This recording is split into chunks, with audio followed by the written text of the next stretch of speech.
Et oui, la rencontre entre l'Espagne et l'Allemagne vient de se terminer. Le match se termine sur un partout. Donc les deux équipes prennent un seul point. Alors en tout, l'Espagne a 4 points, l'Allemagne un seul point. Donc tout va se jouer aussi dans ce groupe E, lors des derniers matchs. Donc il faudra que l'Allemagne arrive à battre le Costa Rica et espérer que le Japon ne fasse pas un deuxième exploit en battant bien sûr l'Espagne pour que l'Allemagne puisse se qualifier en huitième de finale. Alors c'est l'Allemagne. Rudiger, c'était à la 40e minute. Il ouvre le score, mais malheureusement pour les Allemands, le but a été refusé parce que c'était une position de hors-jeu. Je crois que ça s'est joué. Je crois que c'était le bras de Rudiger qui était hors-jeu, un truc comme ça. Donc ça a été un coup dur pour les Allemands. Parce que l'Allemagne, il fallait qu'il se relance ce soir face aux Espagnols. Mais ensuite, le deuxième coup dur pour les Allemands, c'est bien sûr l'ouverture du score de Alvaro Morata à la 62e minute. Mais heureusement, les Allemands ont réussi à égaliser à la 83e minute un but de Füllkrug. Donc l'Espagne qui a débuté dans un 4-3-3 avec Unai Simon dans les buts. La défense centrale, c'était Laporte et Rodri. Rordi Alba, latéral gauche. Latéral droit, Carvaral. Les milieux centraux, c'était Sergio Busquets accompagné de Pedri et de Gavi, les deux jeunes du Barça. Et en attaque, c'était Marco Asensio avant-centre, Dani Olmo à gauche et Ferran Torres à droite, le joueur de City. Et les Allemands qui ont débuté dans un 4-2-3-1. Neuer dans les buts, défense centrale Süle et Rudiger, latéral droit Kerrer, latéral gauche Rome. En milieu, c'était Goretzka, Kimmich. Milieu offensif, Gundogan accompagné de Musiala à gauche et Gnabry à droite. Et en avant-centre, c'était Müller. Donc ça a été quand même c'était un match plus dominé par les Espagnols dans la possession. On sait que l'Espagne, c'est une équipe qui aime bien dominer dans la possession. Et c'est une équipe qui joue un peu à la barcelonaise avec le fameux tiki-taka. En plus, Luis Enrique qui a déjà entraîné le Barça.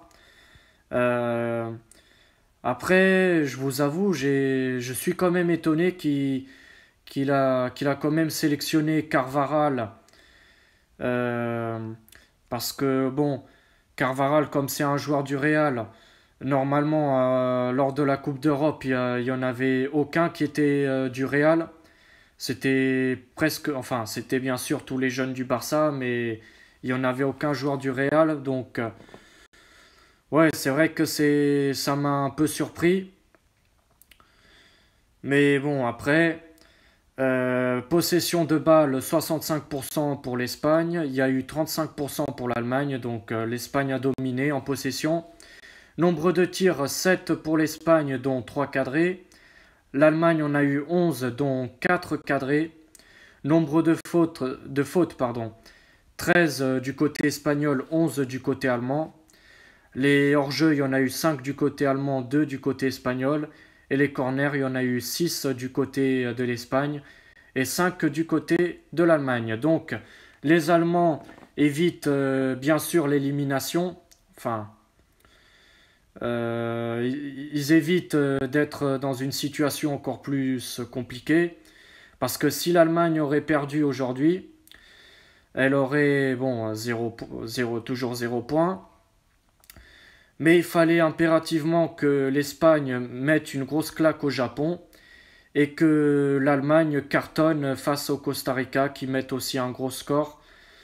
Mais bon, ils évitent quand même cette situation très compliquée en grattant au moins un point. Donc c'est pas plus mal pour eux. Et aussi, il faut pas oublier qu'aujourd'hui, c'était le match, lors du match qui a débuté à 17 h.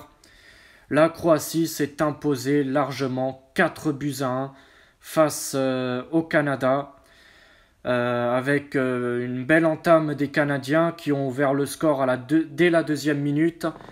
Un but d'Alphonso Davies. Ce match-là, il m'a fait rappeler un peu euh, le match entre la France et la Croatie. L'Australie, pardon. Que pareil, l'Australie qui a ouvert le score en début de match à la 9e minute.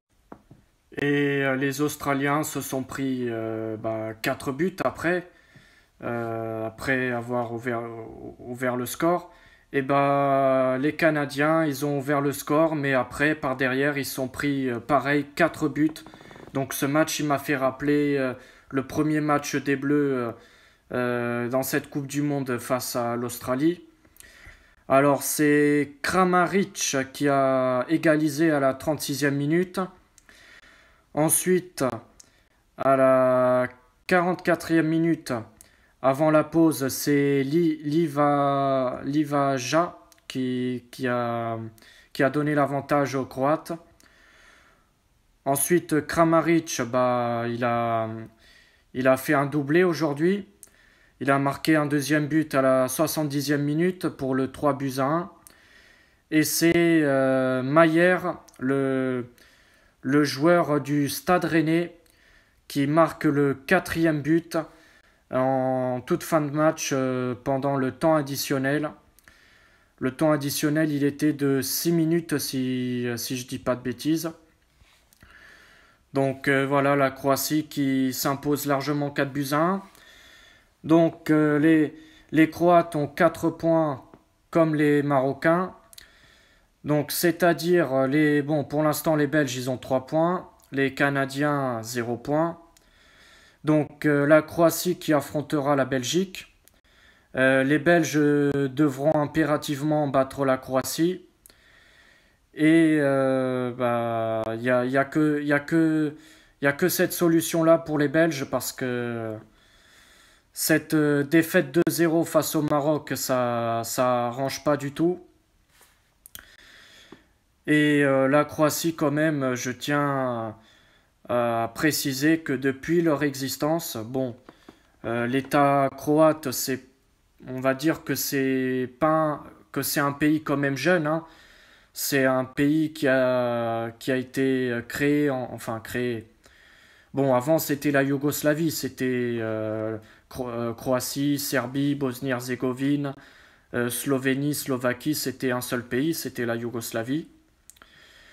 Donc depuis que la Croatie existe, à partir de 1992, si je ne dis pas de bêtises, les Croates ont toujours été présents dans toutes les compétitions, que ce soit la Coupe du Monde ou la Coupe d'Europe. La Croatie qui ont déjà été demi-finalistes de Coupe du Monde en 1998 et finalistes bien sûr de la dernière en 2018 en Russie, où ils s'inclinent 4 buts à 2 face à l'équipe de France qui remporte sa deuxième étoile. Donc pour un pays jeune, c'est quand même incroyable, hein. Toujours présent dans toutes les compétitions, que ce soit Coupe d'Europe ou Coupe du Monde. Et aussi dans cette équipe de Croatie, il ne faut pas oublier qu'il y a Modric, que c'est l'avant-dernier ballon d'or. Il a eu le ballon d'or avant Karim Benzema. Donc voilà. La Croatie qui a toujours été un grand pays de foot quand même s'ils ont jamais remporté une compétition jusqu'à maintenant. Mais par contre, l'équipe de la Yougoslavie, bon, j'étais pas encore né à cette époque-là, j'ai pas connu cette époque-là. Mais ils avaient une très bonne équipe, ils ont déjà été 2 fois quatrième de la Coupe du Monde en 1930 et 1962. 2 finales en Coupe d'Europe en 1960 et